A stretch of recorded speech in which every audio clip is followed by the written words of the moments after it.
Assalamualaikum warahmatullahi wabarakatuh.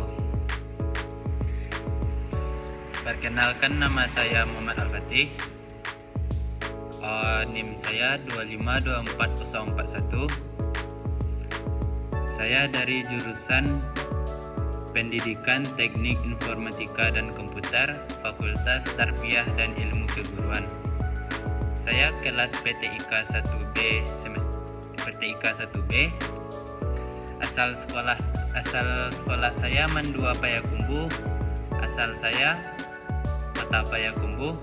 Saya anak kedua dari 6 bersaudara. Hobi saya main futsal.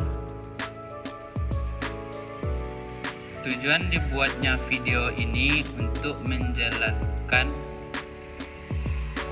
materi yang sudah dipelajarkan di mata kuliah pengantar teknologi informasi. Di video ini saya akan menjelaskan 4 materi, yaitu materi yang pertama tentang dasar-dasar komputer, materi yang kedua tentang hardware, materi yang ketiga tentang software, materi yang keempat tentang arsitektur komputer.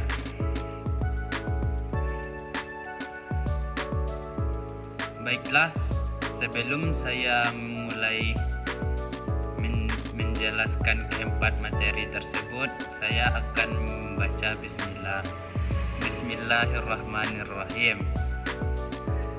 Materi pertama yaitu tentang dasar-dasar komputer. Oke, mari kita mulai dengan apa itu komputer. Komputer adalah perangkat elektronik yang bisa mengubah data atau memanipulasi data. Komputer mampu menyimpan, mengubah, dan mengelola sebuah data. Komputer terbagi 4 macam, yaitu macam yang pertama yaitu komputer desktop. Banyak orang menggunakan komputer desktop di perkantoran, di sekolah-sekolah, di rumah. Komputer desktop ini dirancang emang untuk digunakan di atas meja. Biasanya komputer desktop memiliki komponen-komponen seperti mouse,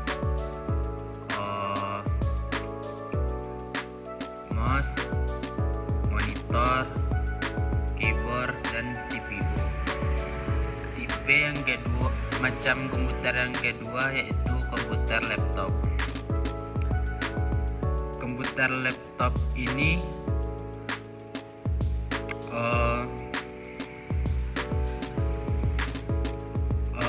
lebih mudah dibawa kemana saja dan menggunakan baterai. Lebih mudah dibawa kemana saja. Macam yang ketiga yaitu komputer tablet.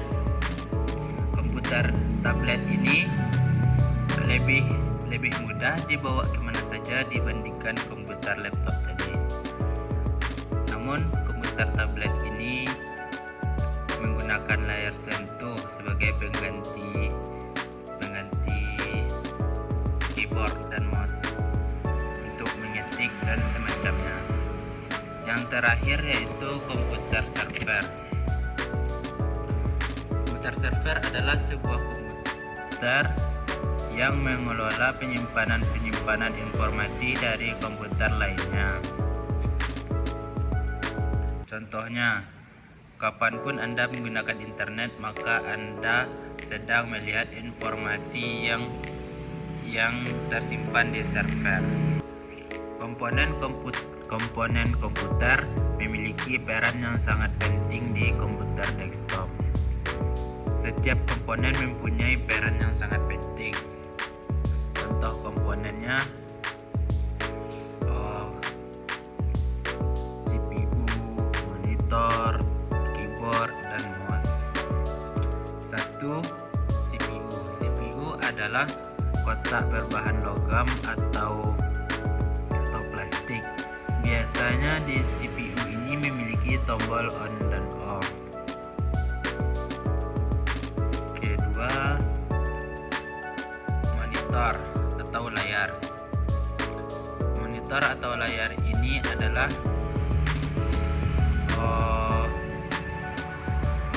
barang elektronik petak yang mengeluarkan gambar. Tiga, keyboard. Keyboard biasanya digunakan untuk mengetik. Empat, mouse juga merupakan perangkat untuk berinteraksi dengan komputer. Penggunaan mouse adalah untuk mengklik sesuatu yang kita inginkan. Ya, kita masuk ke materi yang kedua, yaitu tentang hardware. Hardware menjadi salah satu perangkat yang ada pada komputer. Hardware biasanya bisa kita lihat secara langsung atau secara kasat mata, dan hardware juga bisa kita genggam. Dari di atas bisa kita simpulkan hardware adalah sebagai komponen yang bisa dilihat secara langsung. Fungsi hardware. Hardware berfungsi sebagai penerima input. Kemudian input yang diterimanya ini akan dikelola, akan diolah, dan akan menghasilkan sebuah data atau informasi. Jenis dan contoh hardware adalah yang pertama, perangkat masukan atau input device. Kemudian perangkat pemrosesan atau process device. Kemudian perangkat pengeluaran atau output device. Kemudian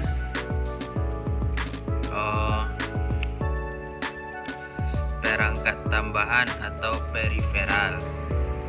Jenis-jenis hardware terbagi menjadi 5. Yang pertama yaitu perangkat masukan atau input. Perangkat ini berfungsi menerima input dari user. Nanti apa yang di input user itu akan dikelola menjadi informasi lain. Masukan ini bisa berupa sebuah foto, video, audio, dan lain-lain. Contoh input ini adalah keyboard, mic, webcam, dan lain-lain. Jenis hardware yang kedua adalah proses atau processing. Setelah diinput, proses ini bekerja untuk memproses suatu data. Kemudian masukan atau perintah yang telah diteruskan ke perangkat output. Contoh processing ini adalah VGA atau RAM. Jenis hardware yang ketiga yaitu output. Setelah diproses, output ini akan menghasilkan sebuah gambar, video dari input tadi. Contoh dari output ini adalah seperti monitor, proyektor, speaker, layar. Yang keempat yaitu penyimpanan. Penyimpanan ini bisa berupa dari komputer itu langsung, dan juga bisa yang tidak komputer. Contohnya hard disk, flash disk, dan lain-lain. Yang kelima yaitu perangkat tambahan. Perangkat ini bertugas untuk membantu komputer melakukan tugas yang diinput dari pengguna.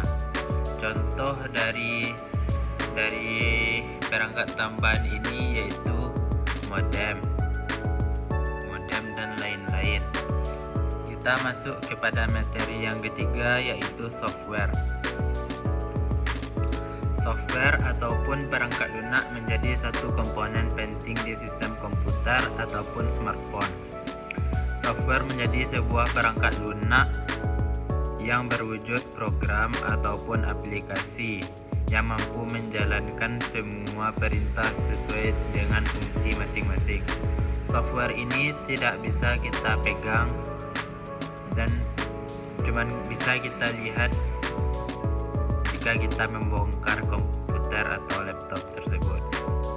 Ada banyak macam software yang dioperasikan dan akhirnya perangkat keras bisa menjalankan tugasnya sebagai perangkat output, yakni dengan menghasilkan output berupa gambar, file, video, ataupun catatan.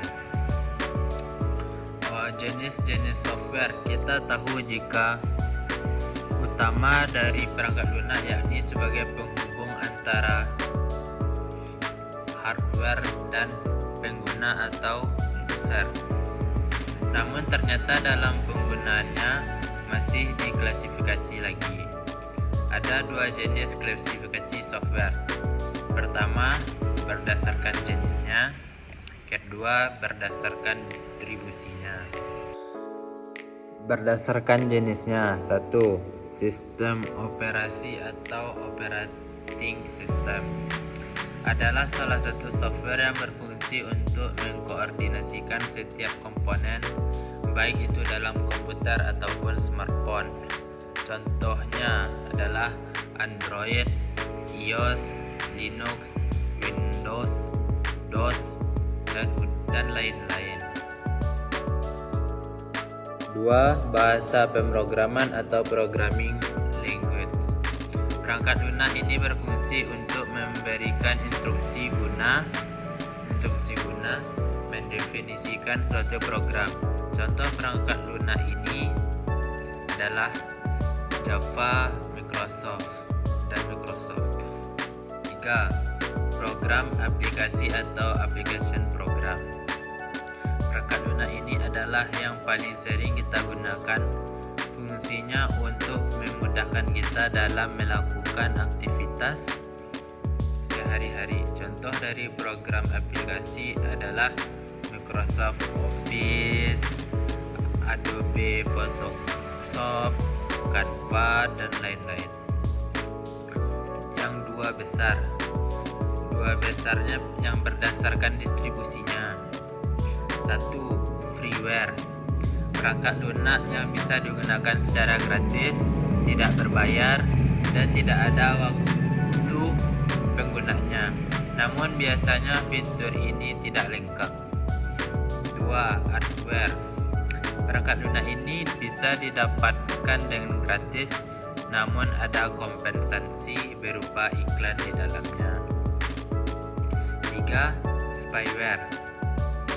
Perangkat lunak ini dibuat khusus untuk memata-matai aktivitas dari pengguna komputer. 4. Open source. Ini adalah aplikasi open source ini adalah yang mana kode sumbernya bisa dibuka, ditingkatkan, diubah, serta disebarluaskan. Software ini biasanya bisa dapat secara gratis dan dikembangkan dengan secara gratis. Selanjutnya, shareware. Perangkat lunak ini digunakan untuk berbagi file gratis. Kesimpulannya, ada banyak jumlah perangkat keras dan lunak memiliki spesifikasi masing-masing. Akan tetapi kegunaannya masih terus dikembangkan. Akan ada perubahan spesifikasi baik itu hardware maupun software untuk memenuhi kebutuhan dari setiap proyek ataupun kegiatan sehari-hari. Selanjutnya kita akan memasuki materi yang keempat, yaitu tentang arsitektur komputer. Kita mungkin lebih familiar dengan istilah pada perancangan dan desain rumah atau bangunan. konsep yang sama. Arsitektur komputer melibatkan pembangunan komputer dan semua yang masuk ke dalam sistem komputer. Secara sederhana, arsitektur komputer dapat didefinisikan sebagai ilmu atau seperangkat aturan yang menyatakan bagaimana perangkat lunak dan perangkat keras komputer bergabung bersama dan berinteraksi untuk membuat komputer bekerja. Arsitektur komputer hanya menentukan cara kerja komputer, tetapi juga teknologi apa yang mampu dimiliki komputer. Komputer terus menjadi bagian utama dari kehidupan kita, dan arsitek komputer terus mengembangkan program dan teknologi baru yang lebih kuat. Arsitektur komputer terdiri dari aturan dan metode atau prosedur yang menggambarkan implementasi fungsionalitas sistem komputer. Arsitektur dibangun sebagai kebutuhan pengguna dengan memperhatikan kendala ekonomi dan keuangan. Secara umum, arsitektur komputer mengacu pada bagian sistem komputer yang dirancang menggunakan teknologi yang kompatibel.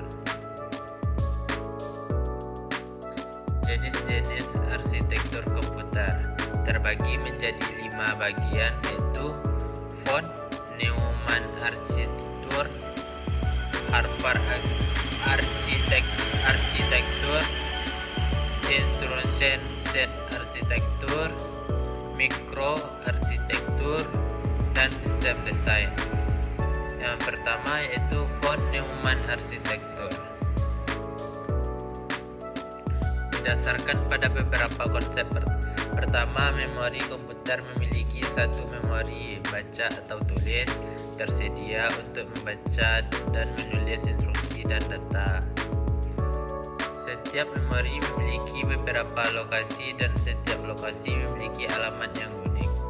Kita dapat mengalamatkan isi memori berdasarkan lokasinya. Tidak terlepas dari jenis data dan instruksi apa yang ada dalam memori. Karena itu kita dapat membaca atau menulis data dan instruksi apapun. Yang kedua yaitu Harvard arsitektur. Arsitektur komputer yang tak kalah populer dengan arsitektur Harvard. Arsitektur Harvard menyimpan instruksi dan data dalam memori terpisah dan proses mengakses. Memori ini menggunakan bus terpisah. Prosesor terhubung ke memori instruksi menggunakan set alamat dan bus data khusus, dan terhubung ke memori data menggunakan set alamat dan bus data yang berbeda. 3 yaitu instruction set arsitektur. Arsitektur komputer yang di komputer digital penting lainnya adalah arsitektur introduction set. Arsitekturnya mempunyai kumpulan instruksi yang dibuat dan diduga oleh prosesor. Arsitektur ini terdiri dari 2 set instruksi, yaitu RISC atau Reduced Introduction Set Computer, dan CISC yaitu Complex Introduction Set Computer. Arsitektur ini memberdayakan evolusi mikroarsitektur, mengimplementasikan ISA sebagai sistem eksklusif dengan kinerja lebih tinggi yang dapat menjalankan perangkat lunak pada generasi eksekusi sebelumnya. 4. Mikroarsitektur. Mikroarsitektur dikenal sebagai organisasi komputer dan merupakan jenis arsitektur yang digunakan ketika prosesor bawaannya berarsitektur ISA. ISA diimplementasikan sebagai mikroarsitektur dan bervariasi karena perubahan teknologi. 5. Desain sistem. Desain sistem didefinisikan sebagai desain yang dapat melayani kebutuhan pengguna seperti arsitektur sistem, modul komputer yang memiliki berbagai antarmuka, dan manajemen data dalam suatu sistem. Demikian penjelasan saya mengenai arsitektur komputer. Semoga apa yang saya jelaskan bisa dipahami, semoga saja. Sekian video penjelasan tentang materi dasar-dasar komputer, hardware, software, dan arsitektur komputer yang dapat saya jelaskan. Apabila ada salah dan janggal, saya minta maaf. Assalamualaikum warahmatullahi wabarakatuh.